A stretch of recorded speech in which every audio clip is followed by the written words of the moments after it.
I've said it before and I'll say it again, the mood around the club isn't great. Our fan base is still annoyed at the board for the poor business in the summer window. Of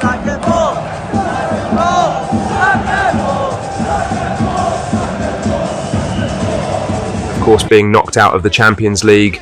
We will go over more stories surrounding this situation in today's video, whilst going over all the latest Celtic news from the last 24 hours. But first, make sure you like this video and subscribe to the channel for more Celtic content.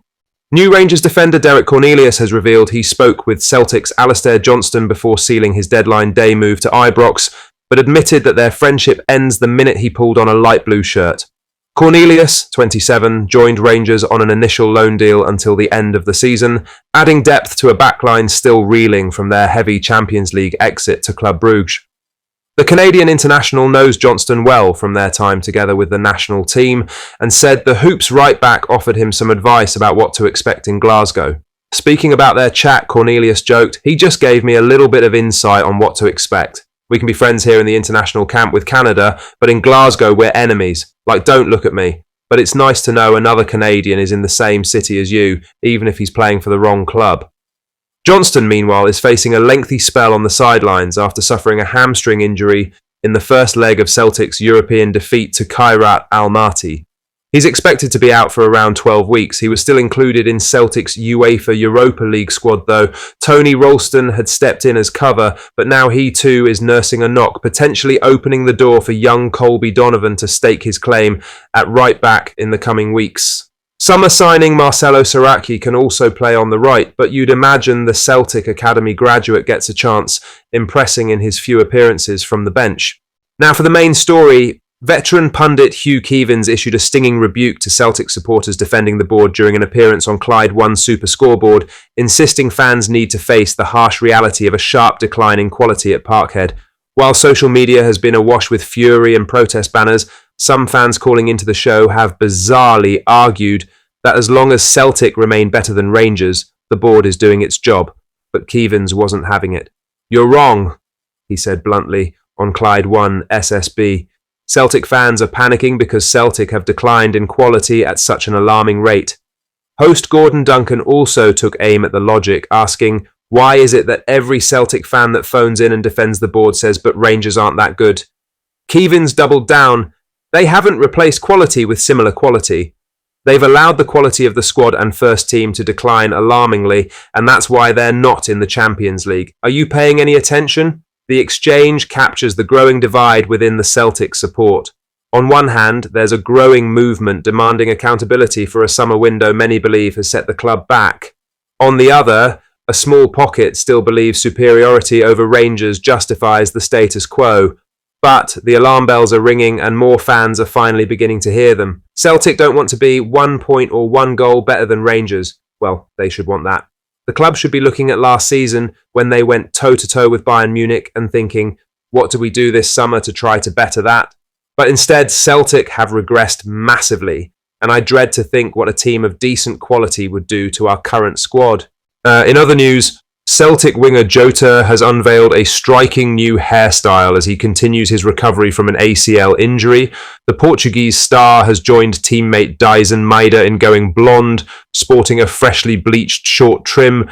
It's a bold change for the attacker, who is currently sidelined after suffering a serious knee injury away at Dundee United towards the end of last season. Jota's return to Celtic in January was one of the most surprising moves of the window, and fans are eager to see him back to his dazzling best. While he's not expected to return to the pitch until early 2026, Brendan Rodgers recently revealed the winger is making steady progress in his rehab. And yes, the progress has come along really well. I think the first 12 weeks of that injury, it's important that you get to a point where you can, in the 9 to 12 weeks, that you're able to straighten it. So he can do that. He was in the gym. So yes, he's coming along well. Long way to go. But it's good to see him. The new hair has sparked plenty of reaction online. Jota might be hoping to tap into Maeda's relentless energy and form from last season with his new trim. Jota, in a move to lighten the mood around the club, has decided to bleach his hair. Eyewitness reports say that he didn't look injured, but based on the amount of minutes Yang and Forrest have clocked this season, I am inclined to believe it. Whatever the motivation behind the switch, There's no doubt fans will be hoping the new look comes with some vintage performances once he's back fit. With Celtics attacking depth under scrutiny following a rocky transfer window, Jota's return could be a massive boost. In the meantime, he's already winning on the style front, even if the jury's still out on whether blonde really does equal brilliance.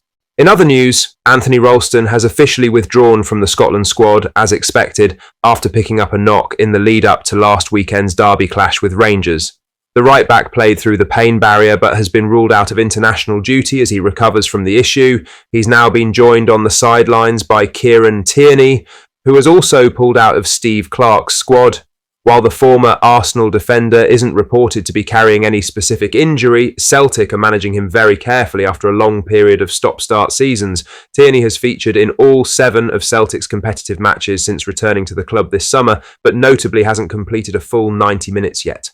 With his game time being carefully monitored and given his injury history, Celtic are erring on the side of caution, and understandably so. This is Tierney's first consistent run of action in years, so while the withdrawal doesn't automatically signal a fresh injury concern, it does show the club's cautious approach to his fitness. With Alistair Johnston already out long-term and Ralston now also struggling, Brendan Rodgers can ill afford to lose another key defender. Hopefully, for Celtic's sake, Tierney's absence is purely precautionary and he'll be fully fit for the Hoops' return to action against Kilmarnock next weekend. Lastly, the first Glasgow derby of the SWPL season between Celtic women and Rangers women has been pushed back, but not for reasons on the pitch. Kickoff was originally set for 3 p.m. this weekend, but has now been delayed by 5 minutes due to a UK government emergency alert test scheduled for that time. The rare move ensures there will be no disruption during the match as fans' phones receive the notification. The SWPL confirmed that kickoff is now at 3:05 p.m. It comes at a time when Celtic women are flying. Despite a turbulent summer, which included a lot of change with players with uncertainty around Elena Sadiku's future and the manager missing the start of pre-season due to punditry work at the Women's Euros, the girls have hit the ground running. Celtic currently sit top of the SWPL with a perfect record after 3 games, leading Rangers by 2 points. After missing out on defending their league title last season, Sadiku's side look determined to reclaim the crown. Sunday's derby clash promises to be a fiery encounter as always, and could already play a big role in shaping the early title race. The match will be broadcast live on Sky Sports and will be a good game. With Brendan Rodgers' side not in action this weekend, it's good that we can still tune in to watch Celtic. What do you think of what we discussed in today's video? Let us know down in the comment section below. Make sure you've liked this video and subscribe to the channel for more Celtic content. Thank you, take care, goodbye.